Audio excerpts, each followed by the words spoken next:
You know what doesn't happen that often?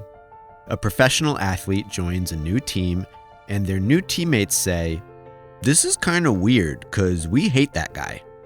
But that is exactly what happened when Chris Paul got traded to the Golden State Warriors in 2023. So let's remember what that hatred was and where it came from. This episode of Beef History is presented by FX's Clipped, the scandalous story of LA's other basketball team, now streaming only on Hulu. First, there was friendship. In the late 2000s, when Stephen Curry had his sights set on the NBA, there was a very obvious role model. Over the preceding decade, Chris Paul had gone from North Carolina high school standout to in-state college star to NBA superstar with the New Orleans Hornets. Many would call him the best point guard in the NBA. Curry followed similar footsteps through the same home state, and then tightened the bond by not only attending Paul's summer camp for guards as a college student in 2008, but sticking by his side thereafter. Paul told the rest of that story on Draymond Green's podcast in 2024. My family went to Disney World in Orlando. My wife, little Chris, my parents, everybody. And Steph went with us. Steph went to Disney World with us, and we worked out and all that. From then on, Paul never really had a problem with Steph. He and his counterpart were bound to become rivals, but they maintained a good relationship. It was the Warriors with whom Paul feuded. A deep, bitter rivalry between teams upped the individual stakes and created a pretty unique beef. So let's talk about teams. Steph Curry got drafted by the Warriors in 2009. He was pretty good. The team was pretty bad. Put a pin in them. In 2011, Chris Paul declined to extend his contract with the Hornets, pushing them to trade him. Most people have heard of the notorious Lakers trade that got vetoed. Fewer remember that the Hornets also had a deal on the table with Golden State. Paul for Curry and the Warriors' freshly drafted hopeful co-star, Klay Thompson. Paul didn't want to play for the stinky Warriors, so that trade didn't come to pass. Steph was just flattered to have his value measured against that of a franchise player like Paul. Ultimately, Paul went to the LA Clippers, marking a huge shift for a historically bereft franchise. LA's Blake Griffin was an instant star at power forward. Add the league's best point guard and a ton of depth, and you had a contender in the making. Now the Pacific Division had two stacked rosters gunning for glory. And also the Warriors were there too. Curry missed most of the 11-12 season because of injuries, so Golden State sagged, while Paul led the Clippers to their best finish in franchise history to date. In 2012-2013, the Warriors finally got somewhere and gave us a hint of what lay ahead. Steph was healthy and excellent, Klay stepped up as a viable second scorer, and, well, Draymond wasn't Draymond yet, but he had arrived. Golden State won 47 games, and 3 of those wins came against the 56-win Clippers. That wasn't a random event. The Warriors were pretty open about the fact that they circled Clipper matchups on the schedule. They even had the crowd do a playoff-style whiteout when the Clippers visited town. And yeah, then they backed up their words and beat LA in 3 out of 4 matchups that season. Chris Paul was pissed. Pissed at his own team's helplessness, surely pissed at that kid from his summer camp outplaying him, and pissed at how much the Warriors celebrated some regular season upsets. Here, from that first matchup, is Steph drawing a game-clinching charge and the Warriors bench reacting like they'd all won the lottery. Chris didn't forget that. Later that season, in the one game LA prevailed, observers noticed Paul playing extra hard against Curry as if to reinforce the natural pecking order. But that pecking order was exactly what motivated Steph. A few years later, Draymond said that Curry invented a personal vendetta against Paul simply because he wanted to surpass him. Steph confirmed his rivalry with Paul fueled him. But vendetta is perhaps too strong a word. Paul remained Curry's friend. They still talked, still had confidants and associates in common. They'd still be shooting commercials together for years after this. Any vendetta had to be somewhat contrived.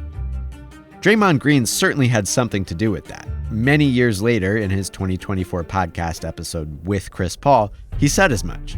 I got to figure out how to change this relationship. If I can, let me see how I can get in between this and cause some arguments and break this shit up.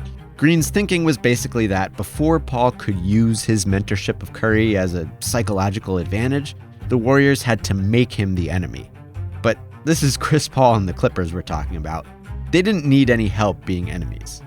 They were already becoming a bit of a villain across the NBA, with a reputation for being cheaper, whinier, and dirtier than most. And, well, if the Warriors didn't buy that reputation before the 2013-2014 season, they surely did afterward. The Clippers started things off that year by excluding the Warriors from their pre-game chapel services in November, and the rest of the season was just one incident after another. The rivalry curdled into a true inter-team feud, war amid basketball, and it culminated in a punishing 7-game series to open the 2014 playoffs, full of plenty more strange and feisty moments. Now, only some of this stuff involved Chris Paul. If you had to pick a primary visible antagonist on the Clipper side, it would probably be Blake Griffin. And yet, during that first-round playoff series, Maurice Spates stated very clearly that Golden State didn't see Griffin or anyone else as the worst Clipper. It was Chris Paul. He starts all that stuff. LA wasn't like that before he arrived. So even if other Clippers manned the front lines of the beef, Paul was seen as the general, I guess. Not that he totally avoided the fray. Game 3 of that series ended with Curry missing a critical three-pointer, then insisting that Paul had fouled him. Paul denied the charges and also got into a shouting match with the Warriors bench. But the real critical moment in the 2014 playoff beef came at its conclusion. Game 7 in Los Angeles was close, but the favored Clippers held off the upset and advanced to the second round. After the final buzzer, the Warriors repaired to the Staples Center visitors' locker room, where they sat mourning their defeat until they were interrupted. "Awful quiet in there," shouted someone in a tunnel outside the locker room. But who was it? Some Warriors thought it was a Clippers assistant. Sam Amick reported that when players burst out of the locker room to confront their heckler, all they found was some ball boys. Nevertheless, some Clippers came out to the hallway, and the moment escalated into members of both teams hollering at each other, with police stepping in. According to Amick's report, Chris Paul was there, not directly battling anyone, but just provoking the Warriors with his mere presence. But then there's this. Speaking to The Ringer in 2022, Andrew Bogut insisted it was Paul himself who mocked the Warriors from outside their locker room. And we hear Chris Paul in the tunnel like, "It's awfully quiet in that locker room now, huh? It's awfully quiet. You guys are awfully quiet now, isn't it?" Like other accounts, Bogut placed Paul at the fringe of the resulting hullabaloo, but accused him of starting it and then feigning ignorance. Their whole team comes from the other side, and then Chris is at the back of the pack like, what happened? I don't know. No, I didn't say anything. And we're just like, come on, dude. Whose version of events is correct? Sam Amick is an excellent reporter, but he wasn't as close to the scene. Andrew Bogut heard the shouting first person, but surely brings some bias to his telling, and, he's Andrew Bogut. We can't know for sure whether Chris Paul was the actual instigator or just a provocative bystander. But maybe it doesn't matter. The Warriors targeted Chris Paul for their hatred, and they would latch on to any reason to hate him more, even a made-up one. Paul's Clippers would be the last Western Conference team to eliminate the Warriors for quite a long time. In 2014-15, Steph Curry ascended. He snatched Paul's ankles on more than one occasion. This okey-doke made Paul the butt of so many jokes. By season's end, Curry also snatched Paul's reputation as the best point guard in the NBA, winning league MVP in a landslide, something Paul hadn't done.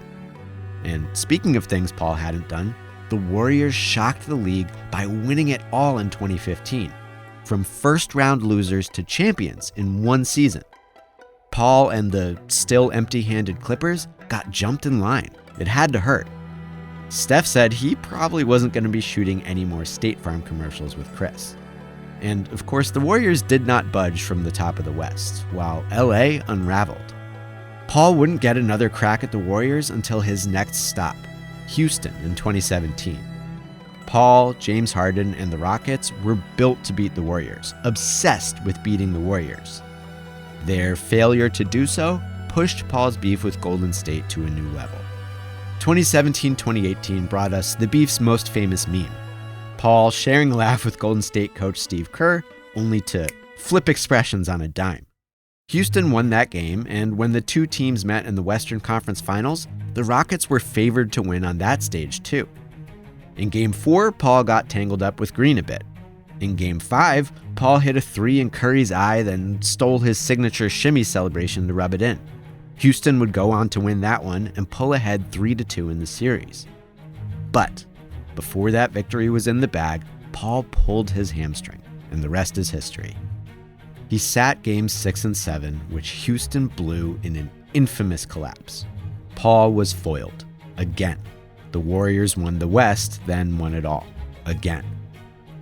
In this case, it wasn't just Paul who'd have to hear about it all summer. The Warriors saw off-season headlines imagining how the series would have gone if Paul stayed healthy. Maybe they'd gotten lucky this time. Well, here you go, everyone. Rematch. Someone gets to prove something. In the 2019 conference semis, the Warriors were favorites and Paul was extra feisty. He got ejected at the end of a losing Game 1. Houston fell down 2-0 before holding serve at home. After his bad Game 3 in Houston, Curry booked court time in the Rockets arena to get some shots up in preparation for Game 4, only to find that Paul had booked the same court and he couldn't do his workout. Curry suspected foul play, though Paul later denied it. Couldn't deny this stuff, though. Paul got into it with Draymond Green. He got into it with Kevin Durant, provoking him with a little shove, then selling the return shove to draw a foul. And most galling to the Warriors, he clipped Andre Iguodala's knee from behind while they were fighting for a rebound. Golden State players called that play dirty. So when the Warriors pulled ahead and eventually won that series, they made it about Chris Paul. Towards the end of the decisive Game 6, Curry heckled his old friend for kicking him off the practice court. And after that series-clinching win, the Warriors dedicated their victory to one man. Or maybe dedicated is the wrong word. Here's what Brian Windhorst heard. Running down the hallway to the locker room, they were shouting down the hall towards the Rockets locker room, F Chris Paul, F Chris Paul. For most of the Warriors, the reasoning here was obvious. It's the same reason anyone has a problem with Chris Paul. He's annoying and he gets too physical at times. And for a period of time, he also embodied a reminder of Golden State's final moment of weakness.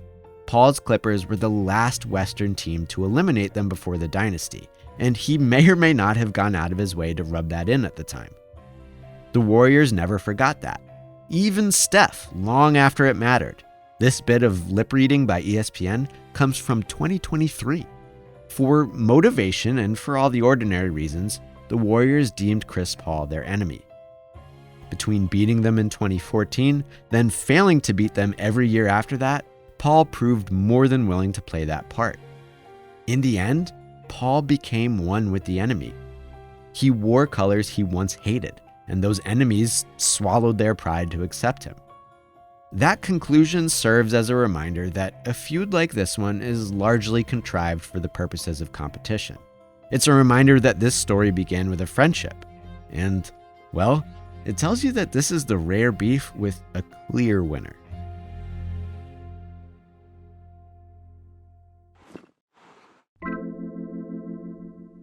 Hey, thanks so much for watching this episode of Beef History, and thank you extra so much to all these people subscribing to our Patreon. They're getting early access to our videos, they're getting extra John stuff, they're getting a podcast, they're getting a mailbag, they're getting a lot of cool stuff for their money, and I recommend you join them. Oh, and they're getting their name on the screen right now.